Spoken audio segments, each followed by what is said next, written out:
Okay, let's unpack this. Imagine you're trying to learn something really important from a textbook. Now, picture that textbook with absolutely no headings, no bold text for key terms, no summaries, uh, just page after page of dense paragraphs. Wow. It would be so much harder to figure out what's important, right? You'd feel lost in like a sea of words. Totally lost. Well, that struggle really highlights what we're diving into today. These surprisingly powerful tools authors use to guide us through their writing, helping us understand and remember what we read. We call them signaling devices. What's fascinating here, is that these signaling devices are like the author's secret helpers.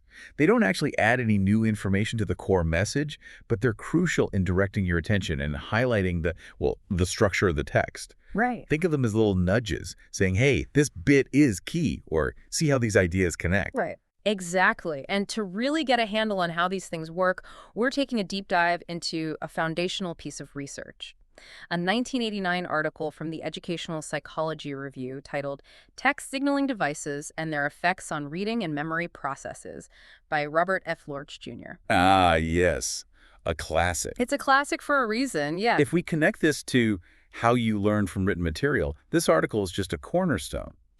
Lorch meticulously looked at what was known about how these writing techniques, these signals, influence your mind as you're reading. It gives us a really solid base. Yeah, a solid base to understand what's going on beneath the surface when we read. So for you listening, our mission today is basically to understand how these seemingly small cues in writing impact how you learn, how you remember, and even how you find specific information. Mm-hmm. By the end of this, you might just look at everything you read a little bit differently and hopefully become a more effective reader. This raises an important question, though. What exactly falls under the umbrella of signaling devices? Lorch's article explores quite a variety. It really does. To give you a quick overview of what we'll be discussing, he delves into things like titles, headings. Those seem obvious, perhaps, but their impact is significant. Right. We'll also look at previews, overviews, and summaries, and then get into the more subtle stuff like typographical cues, think bolding and underlining. Visual stuff. Yeah, exactly. And something called recall sentences, number signals, and even indicators that tell you, like, hey, something important is coming up, or here comes a summary.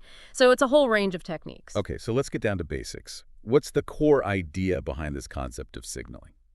Well, Lorch starts by drawing a really useful line between what he calls the text base and the signals themselves. Think of the text base as the raw ingredients, the pure information itself, the facts, the arguments, the story. Mm-hmm. The core stuff. Right. Signals, on the other hand, are like the seasoning. They don't add any new informational ingredients, but they emphasize certain parts of that core content or point to the underlying structure, making it more flavorful, easier to digest. So the information could technically be there without the signal, but the signal makes it pop, makes it stand out for you. Precisely. And Lorch emphasizes that even though there are all these different kinds of signaling devices, from a title covering the whole text to a single bolded word, they all share the same fundamental goal: to direct your attention as you're reading. That's the key, directing attention. That's the main purpose they serve. Now, Lorch mentions Meyer's earlier work. Meyer had a broader definition of signaling, including things like rhetorical predicates and logical connectors, right? That's correct. Meyer's work back in '75 took a wider view, looking at explicitly stated rhetorical devices, like when an author says, in contrast to, Okay. and those logical connecting words like because or therefore that show the relationships between ideas. But Lorch clarifies that his article focuses more specifically on devices like headings and typography. And what's the reasoning behind that narrower focus for Lorch? Why zoom in on those? Well, he argues that with things like headings and typography, it's much clearer to see the distinction between the signal and the core content. Okay. Less blurry. Yeah, it's easier to understand how a heading emphasizes the topic of a section without actually adding new facts about that topic. Plus, these types of signals have a very direct function in guiding your attention, and they're also more straightforward to study and research. Like, it's easier to compare a text with bolded words to one without than it is to isolate the impact of the word therefore consistently. That makes perfect sense from a research standpoint. So how did researchers even begin to investigate what these signals do to our brains? What were the key questions they were trying to answer? Lorch provides a really helpful framework here. He outlines 5 key questions that have guided the research on signaling effects. These questions cover the main ways signals might influence you as a reader. All right, let's hear those 5 crucial questions. What are we looking at? First, how does signaling affect your attention during reading? Does it actually make you focus more on certain parts as you go? Second, how does signaling affect the actual process of reading? This is broader, looking at things like, does it change your reading speed or how you process info as you move through the text? Mm-hmm. Third is, how does signaling affect your comprehension? Do these signals actually help you understand the material better The overall? big understanding piece. Right. Fourth, and this has been a major area of research, how does signaling affect your memory? Do you remember signaled information more effectively? Always important. And finally, fifth, how does signaling affect your ability to find specific information within a text? Can signals help you locate what you're looking for more easily, like scanning? These are really comprehensive questions, covering a lot of ground. And the article mentions different ways researchers have tried to answer them. Can you give us an idea of how they've investigated these effects? Like, what methods did they use? Absolutely. Lorch includes a table outlining these research methods, which is quite useful. For example, to study attention, researchers might measure how long people spend reading signaled parts of a text. Do you linger longer there? Reading times. Okay. Or they might track eye movements to see if your eyes focus more on the signaled information. They could even have people do a secondary task while reading to see if processing signaled info takes up more mental resources. Interesting. For studying the reading process itself, they might compare overall reading speeds with and without signals, or again, use those secondary tasks. Comprehension is often measured through questions that require you to make inferences or solve problems based on the text. Right, beyond just recall. Exactly. Memory, as you'd expect, is tested through things like recognition quizzes, have you seen this before? Or recall tasks, where you have to remember and state the information yourself. Free recall or cued recall. Yes. And to see how signals affect information access, researchers might give participants specific questions and see how quickly and accurately they can find the answers in a text. Like a search task. Pretty much. And it's important to remember, as Lorch points out, that these effects are likely interconnected for you. It's not like your attention, memory, and comprehension operate in totally separate boxes. Exactly. He even suggests that many of the impacts we see on how you read, understand, and remember might actually stem from the initial way signals grab your attention. So attention could be the root. Could be. But he emphasizes that it's still valuable to look at these different areas individually to really understand the nuances of how different signaling devices work. Okay, let's start looking at specific signaling devices then. First up, titles. What has the research shown about how titles affect you as a reader? Titles. Well, as Lorch notes, they're the very first piece of written info you encounter, usually, and they're always visually distinct. Typically, a title tells you the main topic or theme, signaling what the content will be relevant to. Its scope is the entire text. Right, sets the stage. And a lot of the research on titles is focused on how they affect your memory. And what are the key findings in that area? Does a title just help you remember more? Well, one crucial finding is that titles provide a context for how you interpret the text. They help you activate relevant background knowledge you already have. Okay, activate schemas. Exactly. Think about those studies Lorch mentions, Bransford and Johnson, Dooling, and Lackman, where people read these really confusing or abstract passages. A laundry passage, things like that. Yes. When they saw a helpful title before reading, they remembered much more than if they saw the title afterward or not at all. So for you, this means that even before diving into a dense article, just taking a moment to understand the title can prime your brain to better organize and remember the information. So it's not just a label. No, it's like a mental framework. It's a framework. Okay. So it's like the title gives your brain a set of hooks to hang the new information on. Precisely. However, Lorch points out that for texts that are already pretty clear, where the topic is obvious, titles might not change how much you remember overall. Okay. So not always more recall. Right. But they do influence what you remember. Titles tend to steer your memory towards the information that seems most relevant to the topic announced in the title. They bias your recall. Yes, exactly. There's research from folks like Bach, Kosminski, and Schallert that supports this idea of titles selectively influencing what sticks in your mind. That makes sense for you, right? If you see a title about, say, the science of sleep, you're probably going to pay more attention to and remember details about sleep cycles than say, a brief mention of dreams within that same article. Exactly. Yeah. And Bach's study back in 1980, looking at how we order sentences mentally, even suggests that titles might act as a superordinate context, like an umbrella under which all the other information fits, influencing how you mentally organize the information. Interesting. A kind of mental hierarchy. What about headings? How do they compare in their effects on you? They seem related but different. Headings, yeah. As you know, they divide a text into sections, usually visually distinct. They signal both how the text is organized and what content you'll find in each section. The scope is smaller, usually a subsection. Okay. And again, a lot of the research has looked at their impact on memory for you. And what's the general finding there? Do headings help memory? Generally, yes. Having headings in a text does lead to improved memory. Lorch cites a number of studies, Brooks, D. Lucas and DeVesta, Hartley, and others, all showing that headings tend to boost memory in various ways, like when you're trying to recall information, summarize the text, or remember specific details. So pretty consistent effect on recall. Mostly, yes. Interestingly, he notes that the studies that didn't find a clear link between headings and memory all used recognition memory tests. Ah, okay. Why might that be the case for recognition specifically? Any ideas? Well, the thinking is that recognition memory, where you just have to identify something you've seen before, like in multiple choice, might be less affected by how well you can actively search your memory. Headings, on the other hand, seem to provide that organizational structure that really helps when you need to actively retrieve information. So headings help you find and bring back information from your memory more effectively, like using an index in your brain. Right. And more specifically, the research suggests that headings aid your memory for the main ideas and the overall structure. You're better at summarizing and outlining texts with headings. You remember the key points more easily. Helps with the big picture. Definitely. And DeLucas and DeVesta's research also showed that headings can selectively improve your memory for the more detailed information within those specific sections they had. Oh, so they help with both the main points and the related details under them. Seems that way. So when you're faced with a long report, actively noticing and using the headings isn't just about finding information faster.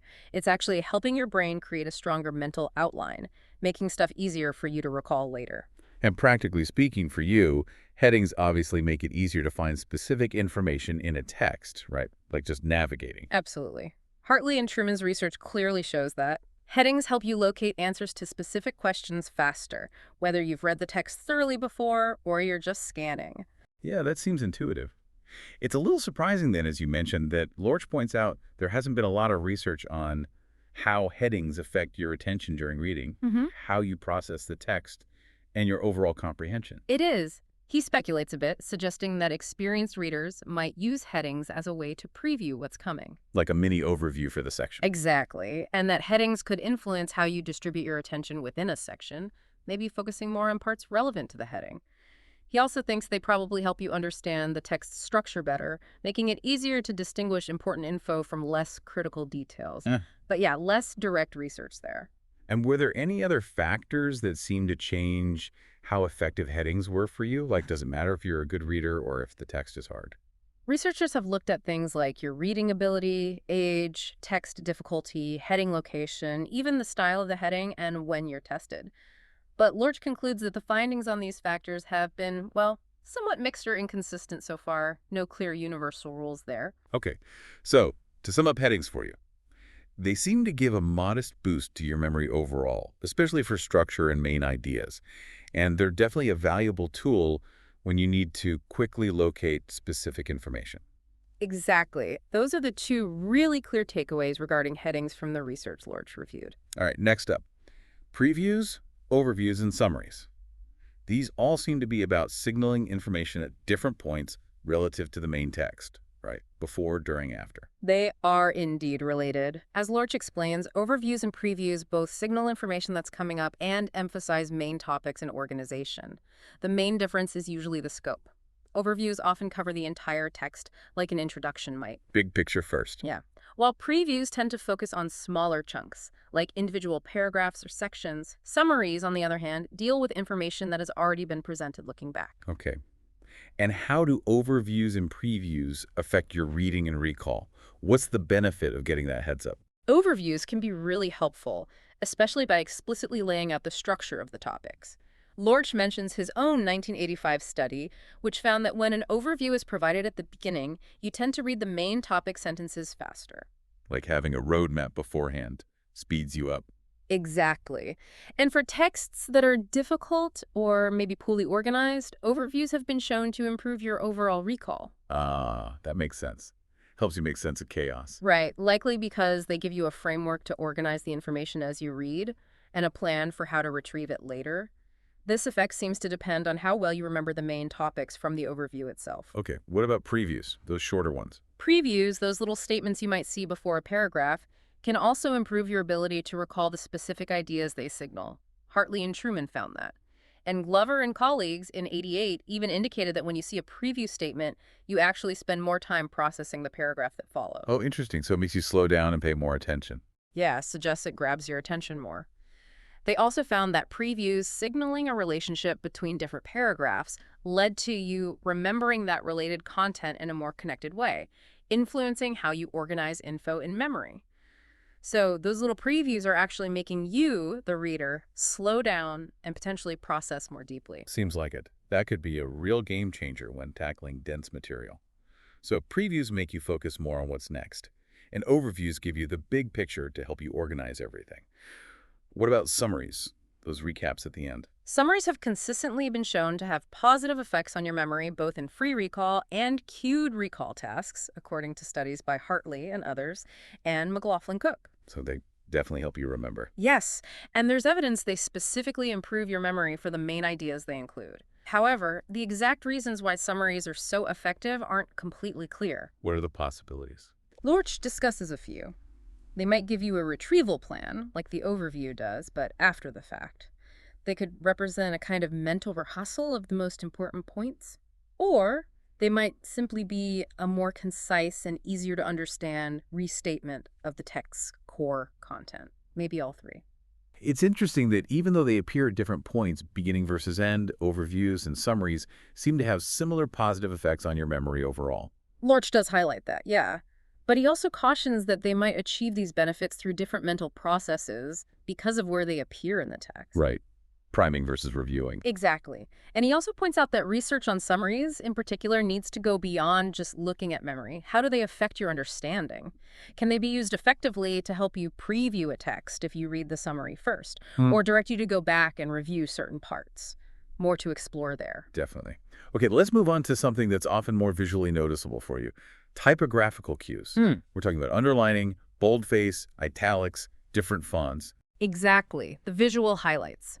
Lorch points out that these are often used to signal very specific pieces of content with a narrow focus, maybe a single word, a short phrase, a key sentence. Very targeted. Right.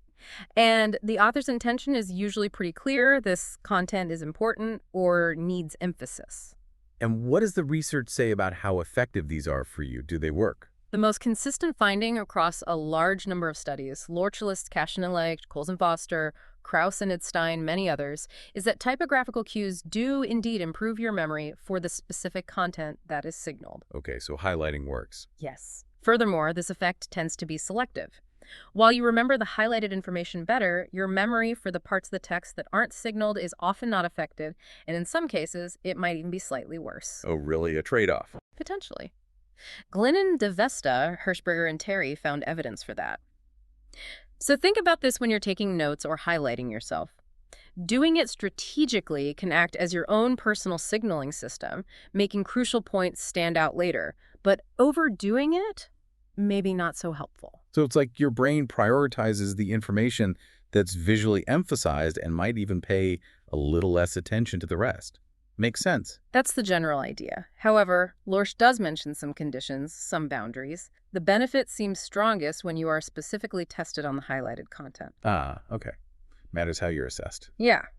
Also, if there are too many different types of typographical cues used, each supposedly meaning something different, like bold for definitions, italics for examples, underline for key names, it can actually confuse you and hinder memory. Keep it simple. Too complex is bad. Right. And finally, the proportion of content that's cued seems to matter. If you highlight almost everything, then nothing really stands out and the effectiveness diminishes. If everything's important, then nothing's important. Right. Exactly. Absolutely. Yeah. And similar to headings, there hasn't been a lot of research on how typographical cues affect your attention and processing during reading, though it's logical to assume they grab your attention visually. Right. They look different, so they probably attract the eye, but it's largely untested directly. Lorch also points out that if key words in an ambiguous text are highlighted, it can even influence how you interpret the overall meaning. Changes the emphasis, changes the meaning. Potentially. And research by Fraze and Schwartz showed that using typographical cues and also spatial cues like indentation can help you find specific information in a text more quickly during search tasks. Helps with scanning, too, then. Good to know. Okay, so those are some of the main categories. What else did Lorch's review cover under other findings? Any other interesting signals? He touches on a few other techniques. First, recall sentences. These are sentences intentionally placed to explicitly link back to information presented earlier in the text. Ah, like internal cross-references. Kind of, yeah. Glover et al.'s 88 study found that when these recall sentences are present, you tend to spend more time reading the paragraphs they signal. Again, slowing down. Right. You remember the signaled content better, and you even tend to group related information together more effectively when you recall it. This suggests these sentences really do help you connect ideas across different parts of the text. That's a clever way for authors to help you build those connections explicitly. What about number signals, like numbered lists? Using numbers to list or order parts of a text, as you might expect, helps indicate organization and relevance. Research by Goldman and Lorch himself has shown that numbering can improve your memory for the numbered information. Makes sense. Easy to track. Interestingly, though, Lorch and Chen's 1986 study found that when text is numbered, you might actually read it a bit slower. Another slowdown effect. Seems so. But you tend to have better free recall remembering info on your own without prompts, although it didn't necessarily improve cued recall. The numbering also led to you organizing the information better when you recalled it. So, slower reading, but better organization and unprompted memory. Yeah, suggesting that numbering encourages you to pay more attention to the structure and how the pieces relate. It sounds like these signals are doing more than just pointing out important bits. They're influencing how you process and structure the information in your mind. It really does seem that way. And then there are function and relevance indicators, those little pointer words and phrases authors use, like importantly, or in conclusion, or to summarize. Exactly, little flags. Lorch and Lorch's 1986 research showed that these kinds of indicators, especially those signaling a summary or indicating importance, do lead to you remembering the content they highlight better. Okay, so they work too. Yes. They also found that summary indicators specifically seem to slow down your reading of that signaled content, again suggesting they're drawing your attention more effectively. More attention, more processing time. It's a recurring thing. This is all incredibly insightful. But Lorch also discusses how authors can use combinations of these signaling devices to actually influence your overall reading strategies, right? Not just isolated effects. Yes, this is really interesting. He highlights the work of Richard Mayer and his colleagues. They strategically used a combination of signals like headings, previews, illustrative examples, maybe pointer words, all designed to emphasize the core conceptual content in scientific texts. Okay, a coordinated effort. Right. And what they found was really key. Doing this didn't necessarily improve how well people could recognize specific facts from the text. Oh, not better fact recall. Not significantly for recognition, no, but it did lead to better free recall of the main concepts and, importantly, improved their ability to solve problems based on the text. Ah, so better transfer, better application. Exactly. This is a key finding because it shows signaling can have a deeper impact on your understanding and ability to use the information, not just your memory for isolated facts. That's comprehension in action. For you, really using the knowledge. Precisely. And Meyer's work, mentioned earlier, also demonstrated that using signals to emphasize the overall structure of a text can really help readers who might otherwise struggle to grasp how all the ideas fit together, especially readers who aren't already skilled at identifying text structure on their own. So signals can scaffold that structural understanding. Yes. And signals can even subtly guide how you organize information in your mind when a text could potentially be interpreted in different ways. So it's not just about memorizing what's highlighted, it's about guiding you towards a specific way of understanding the material. Fascinating. So after reviewing all this research back in '89, what were Lorch's main conclusions? And what areas did he identify as needing more investigation? Where were the gaps? Well, he emphasizes that while we have a decent understanding of how signals affect your memory, that's where most research focus. Right, lots on memory. There are still significant gaps in our knowledge about their impact on your attention as you read, on the fundamental processes involved in reading itself, on your overall comprehension of the material, and even on how effectively they help you search for specific information. So attention, process, comprehension, search, all needed more work. Definitely. His summary table in the article really drives this point home. You see lots of studies showing memory effects, but many fewer looking at these other crucial aspects of reading. And why is it so important to fill those gaps? Why do we need to know about attention and comprehension effects, for instance? Because a more complete picture of how each signaling device works will allow us to see the similarities and differences between them more clearly. It will also contribute to a more general understanding of how you read and process information overall. Builds better reading models. Exactly. And crucially, better models of these cognitive effects can directly inform how we teach reading and writing, making those processes more effective for you, the learner or the writer. Practical implications for education. Lorch also touches on some of the ways these signaling devices themselves can vary, right? Dimensions of difference between them. He does. He suggests thinking about a few dimensions, like what do different signals actually point to? Is it specific content, the overall organization, or maybe both? Content versus structure. Right. Then there's the scope. Does it highlight a broad section or just a single word? He also talks about how clear the signal is, how directly and unambiguously it points to the relevant information. Is it subtle or obvious? Clarity of the signal. And finally, there's whether a signal is visually distinctive, which might be particularly important when you're trying to quickly scan a text. Visual pop. Hmm. Makes sense. And he uses the example of number signals, again, to illustrate how understanding these underlying mechanisms can be particularly valuable for you. Exactly. He points back to that Lorch and Shen research on numbering. It suggests that when you see numbered points, it improves your recall because, well, likely three things happen. Yeah. It grabs your attention, it helps you create a clear mental representation of the organization, and it allows you to use that organization as a retrieval plan later. Attention, organization, retrieval plan. Got it. Right. By understanding these different ways the signal impacts your cognitive processes, we get a better handle on the reading process itself. And it also helps identify specific skills that you might need to develop to use these signals most effectively when you read. This has been a really insightful deep dive. So pulling it all together, what's the main takeaway for you, our listener, from all this? I think the big thing to remember is that these signaling devices, while they might often seem like subtle features of writing, actually have a pretty profound impact on how you interact with text. They influence what you pay attention to, how you understand the information, what you ultimately remember, and how efficiently you can find specific details. They're not just decoration. Not at all. They're powerful tools that authors use to guide you, whether you're consciously aware of them or not. Which leads to a really interesting question for you to consider. Now that you're more aware of these signaling devices, how will you approach your reading differently? Will you start actively looking for headings, maybe noticing typographical cues more, or paying closer attention to summaries and previews to boost your learning? Yeah, definitely something to think about. And maybe the next time you're reading an article or a book, just take a moment to notice the signaling devices the author is using. Ask yourself, how are they influencing my reading experience? Are certain types of signals more helpful for me personally? It's a whole new layer of awareness you can bring to your reading. It really is. Ultimately, in understanding these fundamental aspects of how texts are designed can empower you to become a more strategic and effective learner. Absolutely. Well, thanks for taking this deep dive with us today.